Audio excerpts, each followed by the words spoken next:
Uh, yeah, had issues with the stomach and my energy completely dropped, and I was just yeah, trying to survive on the court for quite some time, and then yeah, after a while the energy came back, and I could go back playing from the baseline the way I played in the first set. So credit to Alex obviously for winning the second set and playing solid, but I think that I should be happy with the performance once I was feeling good on the court, serving very well. That's one of the probably things that I would take away today as highlights of the game.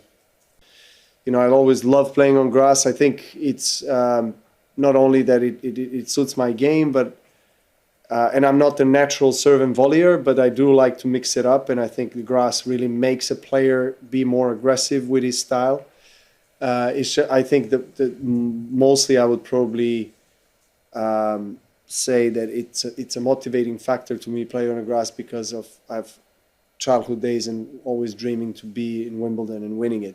So when I'm here, it's like I always set my form so I can play my best tennis in Wimbledon. I just love every day spending in this tournament. Oh, for sure. I mean, he's super talented player and a great competitor. Always backs himself up on the court, believes in himself.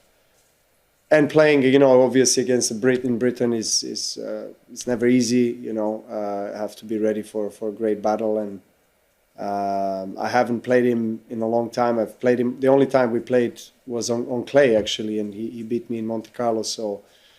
Yeah, I mean, I'm trying to be positive. I mean, after the match, I definitely was struggling in the locker room. I don't like losing, and yeah, I think for me the main thing I'm sure my team and everyone's gonna tell me like you did well at Rolling Girls, don't like be so upset and things like that. But I don't really like losing, and I don't know. I just feel a little bit disappointed in how I showed up today. I feel like I could have been a little bit better, and those tough like tiebreaker moments, especially after Rolling Girls, where I feel like I learned a lot in those tiebreakers.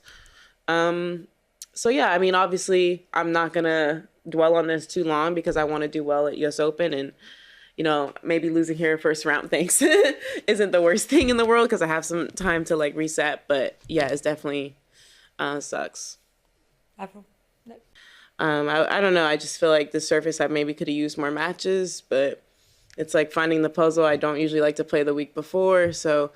Yeah, it's a quick turnaround. So I think just trying to learn on if it's better to train more and then play maybe Bad Hamburg or Eastbourne or yeah, I think it's just when that time comes around again or if it comes around again, I'll approach it differently. But I mean, I don't think it was all that either. I mean, like I said, Diana played great. I mean, I felt like I wasn't playing terrible in some points and she was hitting winners and I don't know, I felt like mentally I was a little bit overwhelmed with everything that came afterwards, so I didn't feel like I had enough time to do, I guess, celebrate and then also like get back into it.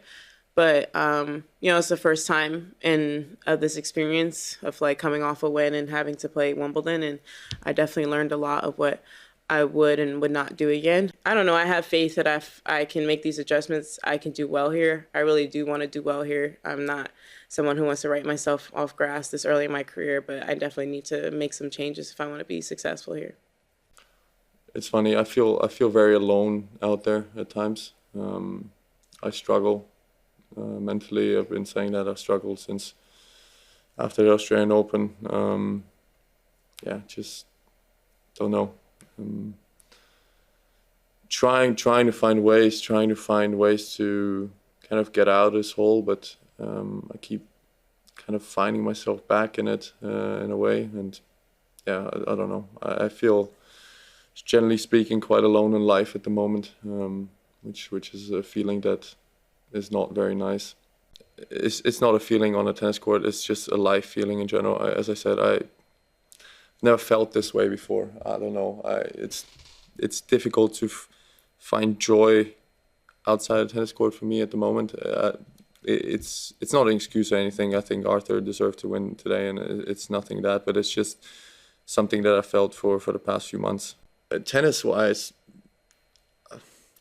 It's funny that I say that because I lost first round, but I don't think tennis is the problem right now for me. It's something else that I have to find within me at the moment. And again, I don't. It's difficult for me to tell you because I don't have the answers right now. So I have a month until Canada, and we'll see what happens until then. But something within me has to change, which is not necessarily on the tennis court or forehand or backhand right now.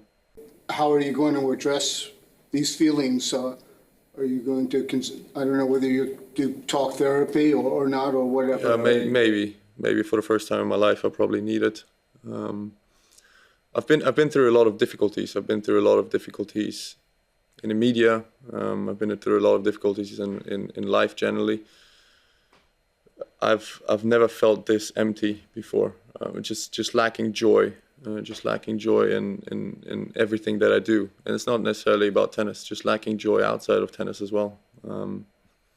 Even when I'm winning, even when I'm winning matches like in Stuttgart or Halle, it's not necessarily like a feeling that I used to get where I was happy over the moon, I felt motivated to keep going. It's not there right now for me.